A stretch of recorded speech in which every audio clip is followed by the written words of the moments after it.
2012 में लंदन में होने वाले ओलंपिक में पाकिस्तान ने आखिरी मरतबा शिरकत की और ओलंपियन पाकिस्तान के सर का ताज हैं।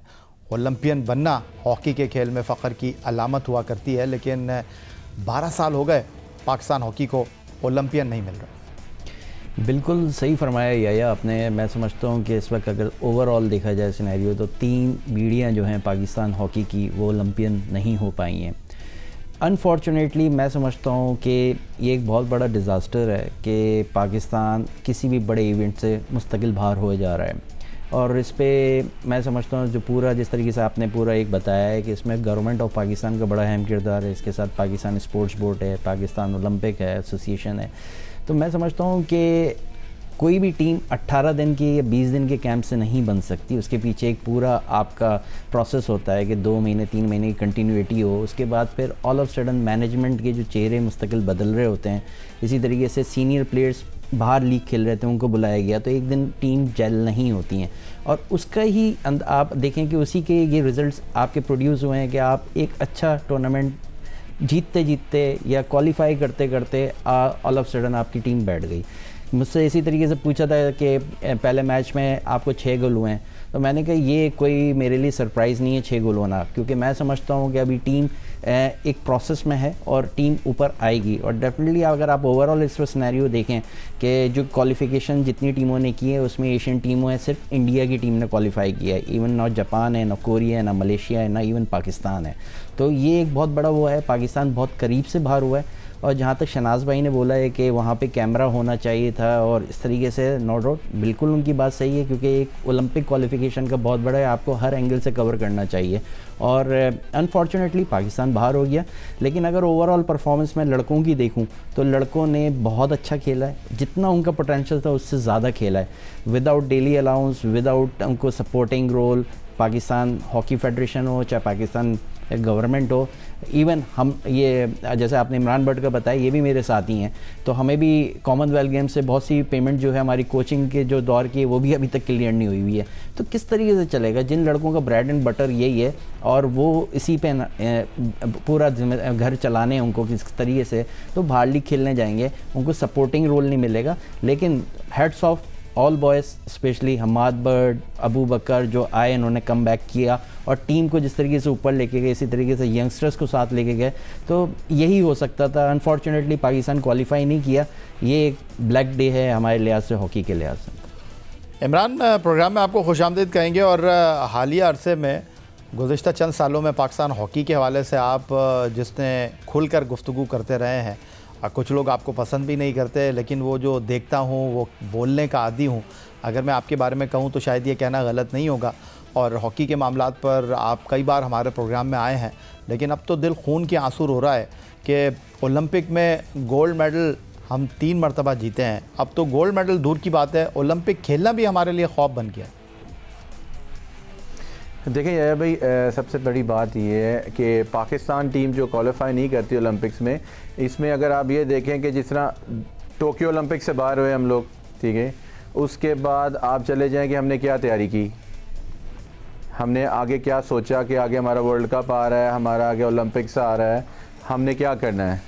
हम एट दी एंड आखिरी इवेंट पे आके ही कहते हैं और उसी पे हम कहते हैं कि यार शिट, हमारा ओलंपिक्स मिस हो गया, हमारा वर्ल्ड कप मिस हो गया। लेकिन बैक होमवर्क क्या है हमारा, वो कुछ नहीं है। ठीक है, आज मैं आपके प्रोग्राम में कह रहा हूँ कि जी अब हमने 2026 का वर्ल्ड कप खेलना है, 2028 का ओलंपिक्स है लॉस एंजलिस। ये सब चीज़ें अगर हमने क्वालिफाई करनी है ना, तो फिर हमें प्रिपरेशन करनी है, हमें अपने मामलात को सेटल डाउन करना है। जब तक चीज़ें सेटल डाउन नहीं होंगी, मामला सेटल डाउन नहीं होंगे, हम अगले ओलंपिक्स में, मैं आपको मेक श्योर करता हूँ, ना वर्ल्ड कप में होंगे ना ओलंपिक्स में। और सेकेंडली, जिस तरह अभी समीर भाई ने बात की, शनाज भाई ने बात की कि जी कैमरा रिव्यू नहीं था जिसकी वजह से वो नहीं मिला। अगर आप मलेशिया और पाकिस्तान का मैच उठा लें, जो पाकिस्तान ने तीसरा गोल किया था जिस पे मैच ड्रॉ हुआ था, उस पर भी कैमरा व्यू क्लियर नहीं था और उन्होंने स्टैंड दिया था कि जी आपका अंपायर डिसीजन स्टैंड है, जिसकी बिना पे ये गोल दिया गया है। और ये मैनेजर का काम है, ये कोचेस का काम है कि जो एक्सप्लेन किया जाता है ब्रीफिंग के अंदर जब टूर्नामेंट शुरू होता है तो उसमें ये सब चीज़ें क्लियर करते हैं। तो मेरे ख्याल से हमारा बंदा वो होना चाहिए जो प्लेयरों को भी एक्सप्लेन कर सके और चीज़ों को भी एक्सप्लेन कर सके कि क्या रूल्स एंड रेगुलेशंस चेंज हो रही हैं। बिल्कुल अफसोस इस चीज़ का है कि हम ओलंपिक्स में क्वालिफाई नहीं किया हमने, और पाकिस्तान एशिया में स्टिल अलाइव है, इंडिया से बेहतर है। हमने मलेशिया को ड्रॉ खेला, हम चाइना को जीते, लेकिन हम क्या कर रहे हैं, प्लेयर्स को कुछ नहीं मिल रहा, प्लेयर्स सफ़र कर रहे हैं, और इन फैसिलिटीज़ में 2 दफ़ा मैनेजमेंट बदली, उसके बाद जाके अब सेमीफाइनल खेल रहे हैं। ये प्लेयरों का क्रेडिट जाता है सारा। कोई शक नहीं है इसमें, बग़ैर डेली अलाउंस के, बग़ैर मराहत के, बग़ैर नौकरी के पाकिस्तान के लिए हॉकी खेलने वाले खिलाड़ियों को हम सलाम पेश करने के लिए तैयार हैं, लेकिन नतीजा और नताइज पाकिस्तान हॉकी के लिए अफसोसनाक ही दिखाई दे रहे हैं। समीर, पाकिस्तान हॉकी के साथ आप बतौर खिलाड़ी वाबस्ता नहीं रहे, पाकिस्तान हॉकी के साथ आपने बतौर मैनेजमेंट में भी ज़िम्मेदारियां अदा की हैं, लेकिन मुझे ये कहने में आपको याद महसूस नहीं होती कि वो किसी ने खूब कहा है ना कि इस घर को आग लग गई घर के चिराग से। तो ओलंपियन पाकिस्तान का मान है, पाकिस्तान का फ़ख्र है, पाकिस्तान की पहचान है, लेकिन अफसोस के साथ कहना पड़ता है कि पाकिस्तान हॉकी फेडरेशन में ओहदों की दौड़ में शामिल होने की वजह से कोई मैनेजर बनना चाहता है, कोई कोच बनना चाहता है, कोई चीफ सेलेक्टर बनना चाहता है।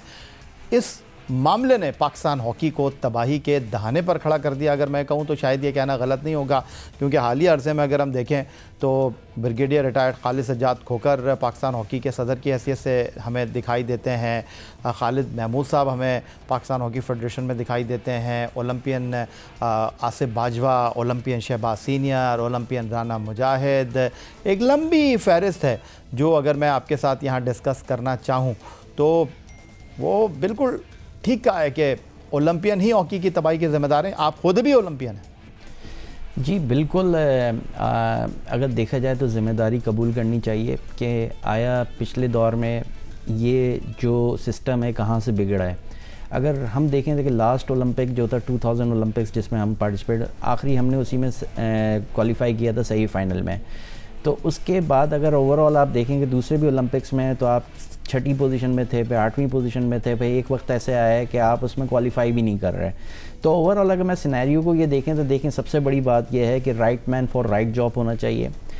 अब बहुत से लोगों की डिस्कशन है कि यार आपका फॉरेनर कोच होना चाहिए, वो भी आ जाए। तो मैं समझता हूँ कि हम 2014 में हमारी प्योरली अगर मैनेजमेंट देखें उस दौर में तो चैम्पियंस ट्रॉफी का हमने फ़ाइनल खेला 18 साल बाद, सही फाइनल खेला हमने एशियन गेम्स का 2014 में, और उसमें हमने इंडिया को बीट किया। तो इंडिया की अगर मैनेजमेंट देखें तो रॉलेंट ऑटमेंस, टेरी वॉश, पूरी उनकी मैनेजमेंट करोड़ों रुपए की थी, और हम लोग की जो एक लोकल मैनेजमेंट थी जिसमें शनाज भाई भी हमारे साथ थे, तो हमने वो लास्ट हमारी विक्ट्रीज उसी दौर में आई हैं।